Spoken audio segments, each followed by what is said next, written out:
Hey guys, Tychanders back here again with another toy review, and this time it's for the Star Wars Rebels ATDP. Now, when these originally were released, I couldn't find them anywhere, and we recently got them in a store called Lidl over here, and there's also kind of a sister store called Aldi, which is also going to be doing the Star Wars Rebels vehicles, and I think they're going to be doing some of the figures as well, but for the most part I wanted to get the vehicles. The ATDP has been one that I've been dying to get because I've always been a big fan of any of the kind of Star Wars walkers, either the AT-ATs, the AT-STs, the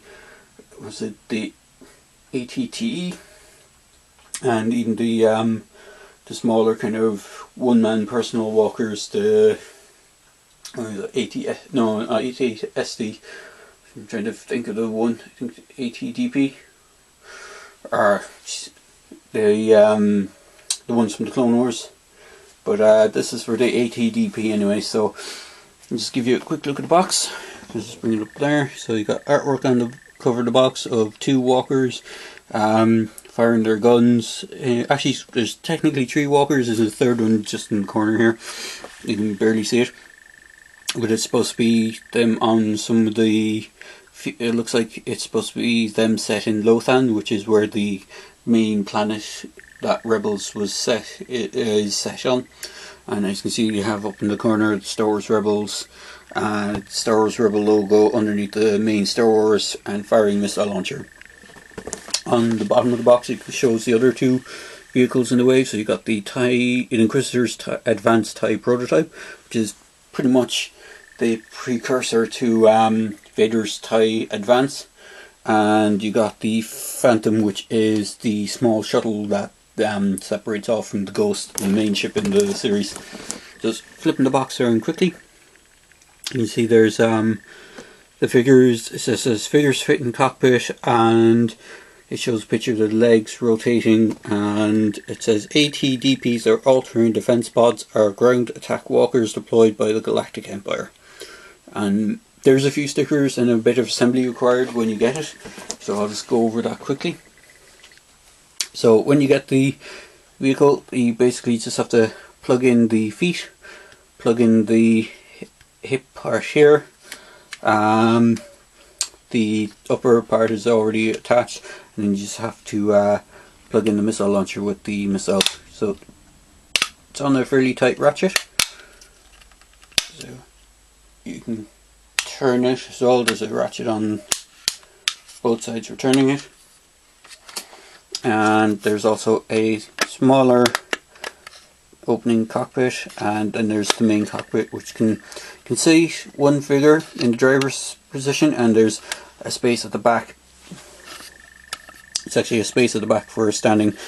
The interior of the cockpit isn't particularly detailed, but it's nice enough. So now I don't have any of the ATDP drivers that were released as part of the Star Wars Rebels line, but I have some of my vintage AT-ST drivers, and it is a little bit of a squeeze, but you can get them to sit into the cockpit area.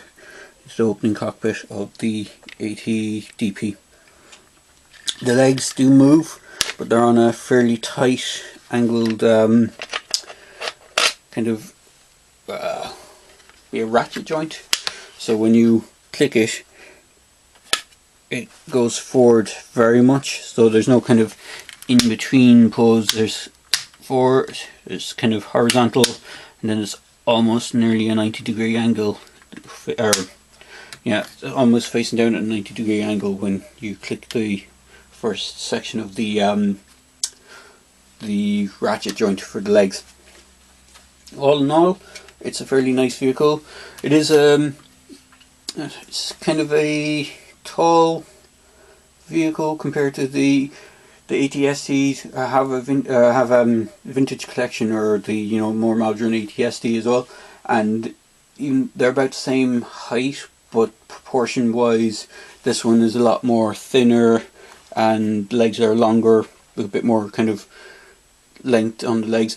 Oh, and there's sticker application on this as well when you get it. So there's these triangular stickers at the side.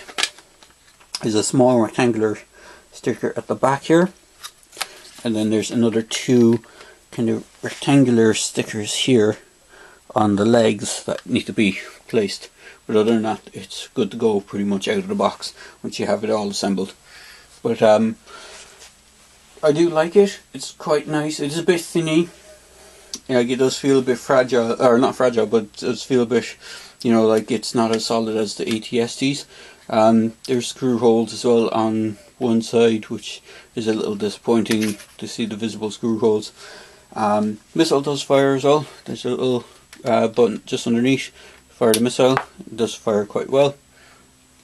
And all in all, it's quite a good vehicle. There's some small paint applications on it, but nothing major on it. But I can see people using these for customs, or even customizing the legs to make them more articulated. But other than that, it's an all-round vehicle. It's quite nice, and it was a bit on the pricey side for my liking, because they're selling them at €24 each in Lidl, which is around, I'd say, nearly the $28, $29 price point. So I think they were actually cheaper in the States, and they were actually cheaper when they first came out. But since they were so hard to pick up the first time around, I decided to get these. And I got this one and the Phantom, which I hope to review next. And the only one I didn't see at all was the TIE Interceptor. And they also had advertised, but I didn't see them either, was the Imperial Troop Transporter, the kind of one that was based on the vintage Kenner vehicle. So if I see one of those, I'm going to grab it and do a video review for that. So there you go, guys, just my quick review for this. Hope you enjoyed it. Again, as I said, if you like the reviews, click like. If you want to comment, feel free to comment, and if you want to subscribe to my channel, I will try and get some videos up and going, so feel free to subscribe. So there you go, guys, hope you enjoyed the review.